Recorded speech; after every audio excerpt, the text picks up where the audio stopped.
नमस्कार, मैं हूं आपके साथ अंकिता पाल। बुलेटिन की शुरुआत करते हैं। मुख्यमंत्री योगी आदित्यनाथ ने मुख्यमंत्री कमांड सेंटर का निरीक्षण किया है। इस दौरान उनके साथ कई अधिकारी भी मौके पर मौजूद रहे हैं। आपको तस्वीरें दिखा रहे हैं। तस्वीरें लखनऊ से हैं, जहां पर सीएम योगी आदित्यनाथ ने निरीक्षण किया है और इस दौरान कई अधिकारी गण भी मौके पर उपस्थित रहे हैं। दरअसल सीएम योगी आदित्यनाथ लखनऊ पहुंचे, जहां पर कमांड सेंटर पहुंचे थे और यहां पर पहुंचने के बाद में उन्होंने बैठक की और तमाम तरह के विषयों पर यहां पर चर्चा की गई। सीएम योगी आदित्यनाथ ने मौके पर पहुंचकर निरीक्षण करते हुए भी नजर आए हैं। तस्वीरें आपको दिखा रहे हैं, ये कमांड सेंटर की हैं, जहां पर सीएम पहुंचे और यहां पर निरीक्षण करते हुए भी नजर आए हैं।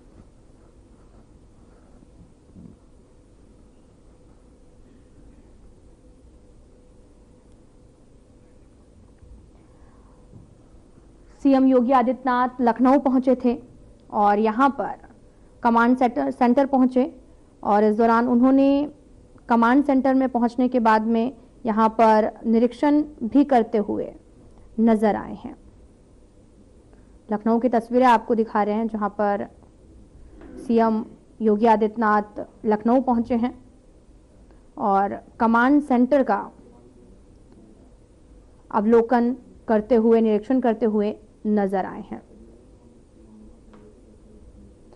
कमांड कंट्रोल सेंटर पहुंचे और यहां पर उन्होंने अवलोकन भी किया है।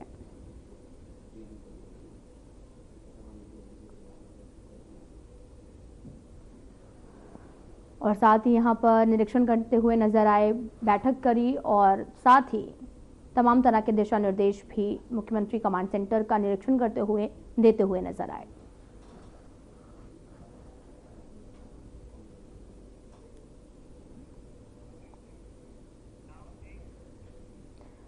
सुनीता विलियम्स की धरती पर सकुशल वापसी पर प्रधानमंत्री नरेंद्र मोदी ने बधाई दी है। सोशल मीडिया प्लेटफॉर्म एक्स पर एक संदेश में उन्होंने लिखा, आपका स्वागत है क्रू 9। धरती ने आपको मिस किया है। पीएम ने आगे लिखा कि उनका ये अनुभव धैर्य, साहस, असीम मानवीय भावनाओं की परीक्षा रहा है। सुनीता विलियम्स का और क्रू 9 के अंतरिक्ष यात्रियों ने एक बार फिर से हमें दिखाया है कि दृढ़ता का सही अर्थ क्या है।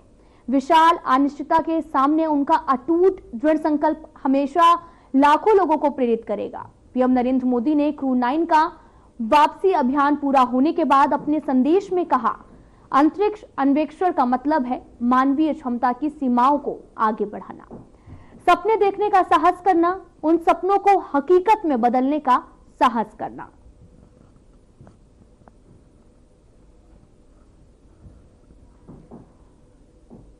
प्रधानमंत्री नरेंद्र मोदी का एक्स का ट्वीट हम आपको दिखा रहे हैं, जहां पर क्रू 9 की वापसी पर उन्होंने बधाई देते हुए नजर आए हैं और साथ ही उन्होंने कहा कि सकुशल वापसी पर उन्हें कहा कि इस धरती ने आपको बहुत मिस किया है। सुनीता विलियम की वापसी हो चुकी है और इस दौरान हर कोई अपनी अपनी भावनाओं को शेयर कर रहा है। दरअसल भारतीय मूल की अमेरिकी एस्ट्रोनॉट सुनीता विलियम्स अपने 4 साथियों के साथ में मंगलवार देर रात 3:27 पर पृथ्वी पर लौट आई हैं। वे इंटरनेशनल स्पेस स्टेशन पर 9 महीने 14 दिन तक रही। इंटरनेशनल स्पेस स्टेशन से उन्हें पृथ्वी पर लौटने पर 17 घंटे का समय लगा है। स्पेसक्राफ्ट के पृथ्वी के वायुमंडल में प्रवेश करने का इसका तापमान 1650 डिग्री सेल्सियस से ज्यादा हो गया था। इस दौरान करीब 7 मिनट के एस्ट्रोनॉट से संपर्क टूट गया था और इस दौरान लगातार सभी खुश हैं और उनके लौटने पर बधाई भी दे रहे हैं। और दरअसल आपको बताते चले कि 9 महीने 17 दिन के बाद में वे वापस से धरती पर लौटी हैं। स्पेसक्राफ्ट का टेम्परेचर बढ़ने पर 7 मिनट संपर्क भी टूटा था। फ्लोरिडा समुद्र पर उनकी लैंडिंग कराई गई है। ड्रैगन कैप्सूल के अलग होने से लेकर समुद्र में लैंडिंग तक 17 घंटे लगे। 18 मार्च को सुबह 8:35 पर स्पेस क्राफ्ट का हैच हुआ, यानी दरवाजा बंद हुआ, और 10:35 बजे स्पेस क्राफ्ट ISS से अलग हुआ है।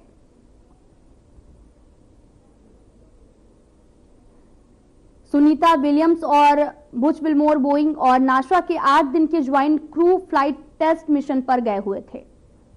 इस मिशन का उद्देश्य बोइंग के स्टारलाइनर स्पेसक्राफ्ट की एस्ट्रोनॉट को स्पेस स्टेशन तक ले जाकर वापस लाने की क्षमता का टेस्ट करना था।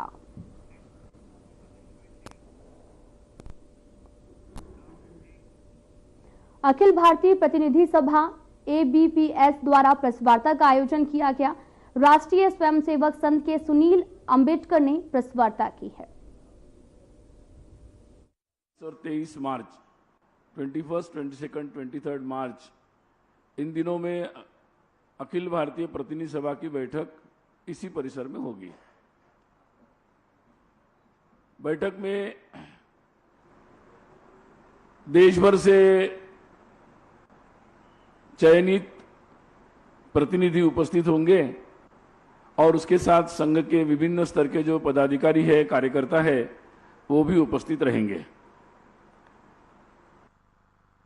21 मार्च को सुबह 9 बजे बैठक का शुभारंभ होगा और 23 शाम तक बैठक चलेगी। बैठक में ये बैठक प्रतिवर्ष होती है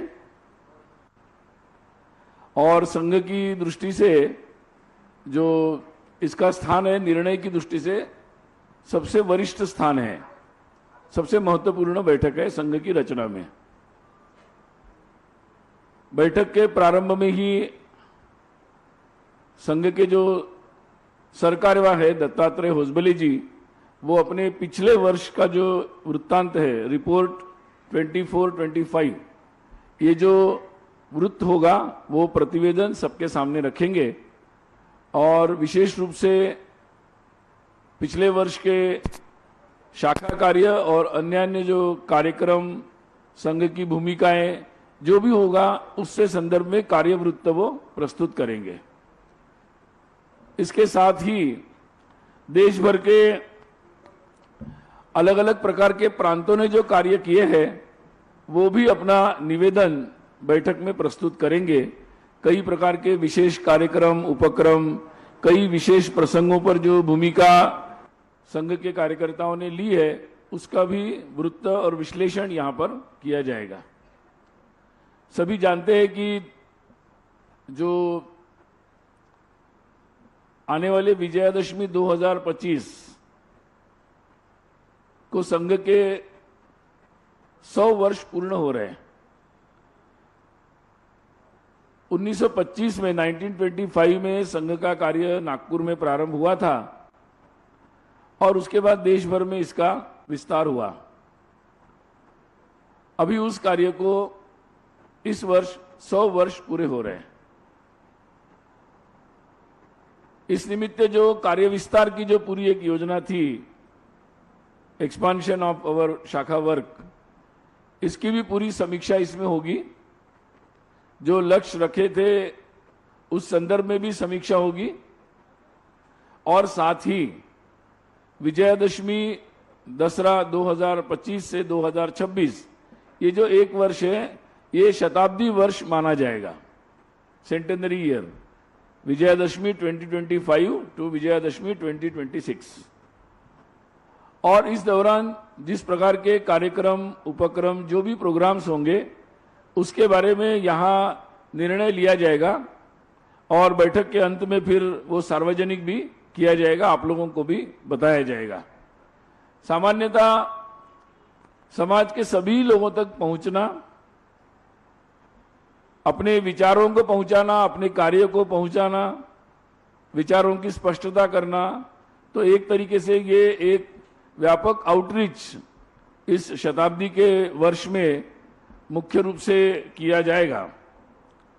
साथ ही समाज के बहुत सारे लोगों की जो सहभागिता है, संघ स्वयंसेवकों ने जितने सारे कार्य हाथ में लिए हैं उसमें समाज के सब लोगों की सहभागिता को कैसे बढ़ाया जाए, और उस संदर्भ में भी आह्वान इस शताब्दी वर्ष में किया जाएगा।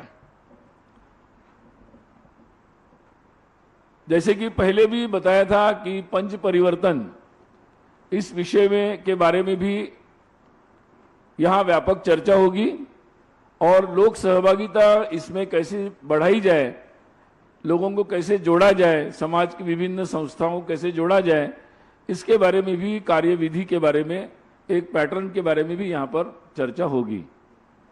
पंच परिवर्तन में जैसे पहले भी बताया था कि सामाजिक समरसता, सोशल हार्मोनी, कुटुंब या परिवार प्रबोधन, फैमिली अवेकनिंग, पर्यावरण के अनुसार अपनी जीवन शैली, स्व के अनुसार अपना जीवन और नागरिक कर्तव्य, इन 5 विषयों पर यह विशेष रूप से योजना बनेगी।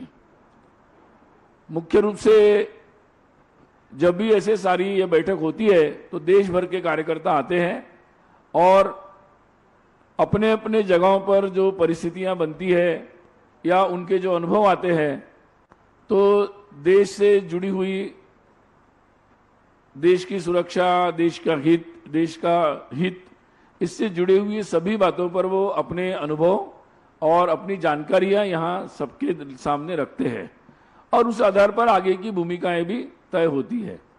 तो इस दृष्टि से इस बैठक में भी चर्चा होगी और विशेष रूप से 2 रिजोल्यूशंस, 2 प्रस्ताव इस बैठक में कल कार्यकारी मंडल के सामने अनुमोदन के लिए प्रस्तुत किए जाएंगे और उनके अनुमोदन के बाद वो प्रतिनिधि सभा के सामने भी रखे जाएंगे।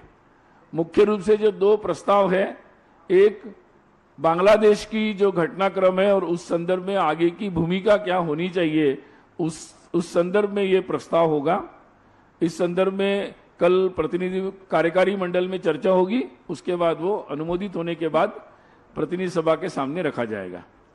दूसरा जो प्रस्ताव होगा वो संघ कार्य की जो 100 वर्ष की जर्नी है, यात्रा है, और उसके संदर्भ में होगा। उसके संदर्भ में समाज के प्रति कृतज्ञता का भाव भी होगा और आगामी योजनाओं पर भी उस प्रस्ताव में चर्चा होगी कि आगे आने वाले समय में संघ क्या करना चाहता है, क्या विचार रखता है। तो ये 2 प्रस्ताव विशेष रूप से इस प्रतिनिधि सभा में लिए जाएंगे और बाद में आपको इस प्रस्ताव के बारे में विस्तार से बैठक के अंत में हम जानकारी भी प्रस्तुत करेंगे। हम सभी जानते हैं कि अपने देश के इतिहास में बहुत सारे ऐसे वीर और वीरांगनाओं ने देश की एकता, अखंडता, सुरक्षा के लिए अपना योगदान दिया। इसी भूमि से रानी अब्बक्का, उनका भी जो योगदान है, उनका जन्म 1525 यानी लगभग 500 वर्ष पहले हुआ था और उनके विशेष योगदान को गौरवान्वित करने की दृष्टि से एक वक्तव्य भी यहां पर जारी किया जाएगा उनके 500 वर्ष के निमित्त।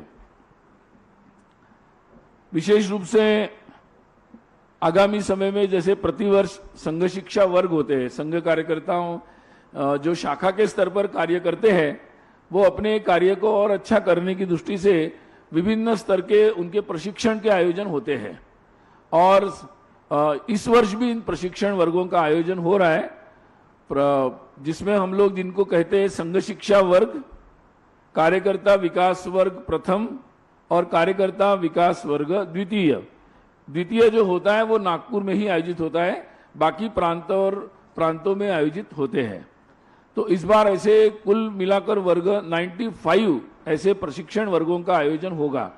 सामान्यतः अप्रैल से जून के बीच में इन वर्गों का आयोजन होने वाला है। इसमें विशेषता यह है कि अंडर 40 एज के लोगों के लिए जो प्रशिक्षण है, ऐसे लगभग 72 वर्ग होने वाले हैं और बाकी अबो 40 to 60 इस एज के जो लोग हैं उनके लिए 23 वर्गों का आयोजन होने वाला है। तो ये भी एक विशेष योजना है और शताब्दी वर्ष के कार्यक्रम उपक्रम ये ध्यान में रखकर फिर अपने पूजनीय सरसंघचालक और माननीय सरकार्यवाह दत्तात्रेय होसबली दोनों के और बाकी संघ के जो पदाधिकारी है उनके प्रवास की योजना को भी आयोजन इसमें शताब्दी कार्यक्रमों को ध्यान में रखकर ही किया जाएगा। आप जानते ही है कि संघ की इस बैठक में अपने संघ के पूजनीय सरसंघचालक डॉक्टर मोहन जी भागवत, माननीय सरकार्यवाह दत्तात्रेय होसबले जी, सभी सहसर कार्यवाह, डॉक्टर कृष्ण गोपाल जी, श्रीमान मुकुंद जी जो अपने कर्नाटक के ही है, और श्रीमान अरुण कुमार जी, श्रीमान रामदत्त जी और श्रीमान आलोक कुमार जी और अतुल लिमय जी, ये अपने जो संघ के सहसर कार्यवाह थे, वो सभी कार्य विभाग के प्रमुख, कार्यकारिणी के सदस्य, ये सभी लोग उपस्थित रहेंगे। और उसके साथ साथ ही विभिन्न संगठन जो संघ प्रेरणा प्रेरित ऐसे 32 संगठन के जो प्रमुख पदाधिकारी हैं, सामान्यतः राष्ट्रीय उनके अध्यक्ष, महामंत्री और संगठन मंत्री या उनके सह संगठन मंत्री, ये लोग यहाँ इस बैठक में अपेक्षित रहेंगे, जिसमें मुख्य रूप से मजदूर संघ के अध्यक्ष श्रीमान हिरणमय पंड्या जी और उनके संगठन मंत्री श्री बी सुरेंद्रन जी, राष्ट्र सेविका समिति जो केवल महिलाओं में ही कार्य करता है संगठन, उसकी प्रमुख संचालिका वंदनीय शांताक्का जी, भारतीय जनता पार्टी के अध्यक्ष जगत प्रकाश नड्डा जी, उनके संगठन मंत्री श्रीमान संतोष जी, विद्यार्थी परिषद के राजशरण शाही जी राष्ट्रीय अध्यक्ष और संगठन मंत्री आशीष चौहान जी, विश्व हिंदू परिषद के अध्यक्ष श्रीमान आलोक कुमार जी, महामंत्री मिलिंद परांडे जी, वनवासी कल्याण आश्रम जो विशेषकर वनवासी क्षेत्र में कार्य करता है, उसके अध्यक्ष सत्येंद्र सिंह जी और महामंत्री योगेश बापट जी, इसके साथ ही किसान संघ, विद्या भारती, सेवा भारती, संस्कार भारती, हिंदू जागरण मंच, सक्षम, ऐसे कुल मिलाकर 32 संघ प्रेरित संगठन, उसके पदाधिकारी, मुख्य पदाधिकारी उपस्थित रहेंगे। बैठक का शुभारंभ जो होगा 21 तारीख को 21 को सुबह 9 बजे 9 AM पुष्पार्चन, भारत माता के चित्र के सामने पुष्पार्चन के साथ शुभारंभ होगा और उसके पश्चात तुरंत एक प्रेस ब्रीफ यहाँ पर आप लोगों के लिए आयोजित किया जाएगा। दूसरे दिन 22 तारीख को भी दोपहर में हम लोग अपने जो प्रस्ताव वगैरह होंगे या और भी जानकारियां होगी उस दिन की, उसकी जानकारी के लिए एक प्रेस ब्रीफिंग रखेंगे, उसकी सूचना आपको मिलेगी। और 23 तारीख को अंतिम जो दिन है, उस दिन दोपहर में सुबह 11:30 बजे 11:30 उस दिन अपने संघ के सरकार्यवाह दत्तात्रेय होसबले जी प्रेस को एड्रेस करेंगे, प्रेस कॉन्फ्रेंस करेंगे, उसमें वो सारी जानकारी भी देंगे बैठक की और साथ में आपके प्रश्नों को भी लेंगे, तो क्वेश्चन आंसर भी रहेगा। तो ये इस तरीके से फिर से 4 वर्षों के बाद बेंगलोर में संघ की महत्वपूर्ण अखिल भारतीय प्रतिनिधि सभा की बैठक होने जा रही है। तो मैंने संक्षिप्त को मैं आपको उसकी जानकारी दी है। इसके बैठक के संदर्भ में कुछ पूछना चाहते हैं तो आप लोग पूछ सकते हैं। So what is the works you've done in the last 4 years and what has been the progress? The last meeting you said was in Bangalore also you'd had. Can you tell us what all has happened so far? First question. The second question is there has been a news that the number of people joining the Sangh has come down, especially with Congress criticizing a lot and putting a lot of pressure in Karnataka. How much of that is true? See, first thing, last 4 years definitely considering our centenary year preparations, we initiated our expansion plan of shakhas and reaching out to all localities in the cities and many important villages, most of the villages, we call it mandal. So it was a reach out program and numbers will be of course announced the first day, 21st of the March, after our Sarkareva initiates the Prativedan report. So I think, but I can tell you, yes, our Karyakartas have put more and more efforts. They have reached to the remotest areas and unreached areas. And of course, they have strengthened our shakhas, expanded their activities, reaching out to the people. So a lot of activities have been done. So every year we have published our report. Though meeting was not held in Bangalore, but every year this Baitak is held somewhere. And so every year our Sarkareva's report is published. So there you can find all details. And another question about... No, see, I think numbers will itself speak about what they say about it. I think I should not explain it. But I can just assure you that more and more youngsters, they are joining Sangha. Even people are, even if we could not reach to the people, they are asking us from our website join RSS. They are trying to reach us that we want to join the RSS. And almost more than 1.2 lakh people, youngsters, every year they reach to us through our website, and on the ground through our shakhas, we reach out to the people. That number is so big. So I think that question is not proper. I think they don't know anything. So unnecessary questions. Mic ले लीजिए क्योंकि ये sir 23 तारीख को यहाँ पर ये प्रतिनिधि सभा समाप्त हो रही है और 30 मार्च को प्रधानमंत्री नागपुर जा रहे हैं। ये पहला मौका है जब भारत के कोई सर्विंग प्राइम मिनिस्टर नागपुर जा रहे हैं, उसको किस तरह से देखते हैं? और दूसरा, क्या वो रेशम बाग भी जाएंगे? नहीं, वैसे मतलब मैं उस पर कमेंट नहीं करूंगा, बट वैसे अटल जी जब प्रधानमंत्री थे तो वो रेशम बाग गए थे, और मतलब आप रिकॉर्ड देख लीजिएगा। तो मुझे लगता है इसको इतना ऐसा सोचना ठीक नहीं होगा। अच्छा है ना, हमेशा स्वागत ही है जी। What's your question? Hi, sir. Some specific examples of government policies or programs that the RSS has had a hand in influencing and the organization is especially proud of. I'm thinking something specific like in economic policy or education or national security, some specific examples. Thank you. Thanks for your question. But today, actually, I am just briefing about the curtain raiser for the Baitak, our upcoming meeting. So all detailed questions about the policy matters will be addressed by our Sarkarewa on 23rd. So he will answer all your questions also. Sir, can you just throw some light on the two resolutions? This is the first time you are making the announcements about the two resolutions, especially Bangladesh. Just in detail, you speak in English, sir. No, details will be, because it is to be discussed in the Pratinidhi Sabha and then it will be resolved. Then only it will be official.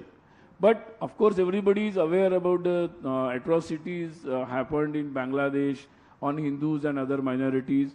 Earlier also RSS condemned, and of course, we participated in the demonstrations everywhere. So we are very much keen that anywhere, either in Bangladesh or anywhere in the world, Hindus' security, Hindus' their pride, their sensitivity should be respected.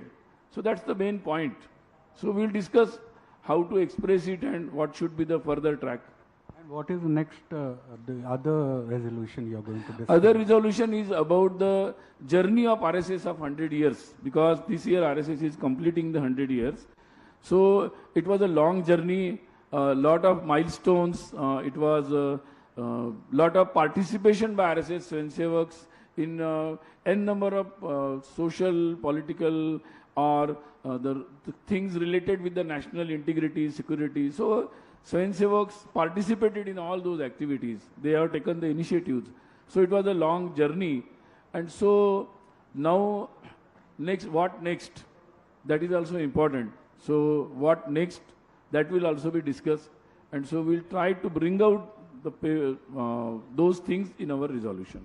So as you said that Prime Minister is always welcome to the headquarters, but the thing is, I don't know. See, let me complete the question, sir. Let me complete. Let me clarify first thing.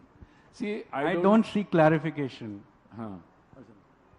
Please, let me ask the question to you. You said he is welcome to the headquarters. Even Atal Bihari Vajpayee also has visited. But of late, Narendra Modi ji has always been praising even the latest podcast which we saw. He is always coming out in praise of RSS. But Mohan Bhagwat ji, on the other hand, he's not at all come out in praise of the Prime Minister. And this meeting on March 30 is happening in the background of BJP selecting or nominating, declaring the BJP national president. So how do you address to this question? No. So this is a routine Baitak. Every year it happens. And so every year we come, all Swayamsevaks, office bearers from all our important office bearers come together, we discuss about the RSS working, we review it, and we plan for the further our programs and etc. So it's a routine. I think it has nothing to do with. So all organizations, they do their job, they do their decisions. So it's I think it's a well routine plan. I got your question and you got my answer also, I think.